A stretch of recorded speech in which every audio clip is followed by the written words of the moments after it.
花西在地新闻继续来看高雄的公山，有民众驶车到新路街一栋大楼的头前，竟然有家人为大楼顶弹落来，牵着伊的车。车主是真气愤，万不因若弹着人，要安怎才好咧？其他的住户讲，遮不时都有人乱弹物件，上下的一届是割铁马。管委会已经公告几若届了，但是拢无改善。警方已经介入调查，讲住这栋大楼的住户嫌疑上大。什么东西？它有个东西。物件为面顶落来，卡着火车，佮弹到对向的车道去卡着白色轿车。代志发生后，火车的驾驶赶紧落车来看，到底发生什么代志？在对向有一台货车也开始撞，他偷看我，不希望。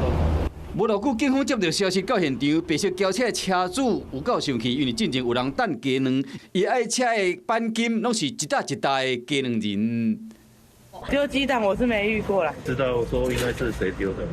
不知道哎、这么高应该也看不出来。他们都乱丢，可是我没碰过啦，我有听说鸡蛋我没碰过。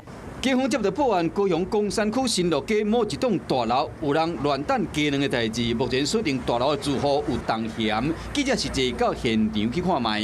像一些外籍的有没有？他们丢一些那个烟蒂下来，如果是丢了烟蒂的话，是怕会造成火灾或是。咱在卡拉车啊，人有安怎无？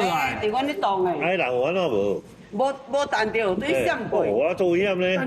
大楼的住户讲，类似的代志不是头一摆，进前有人乱弹卡达车。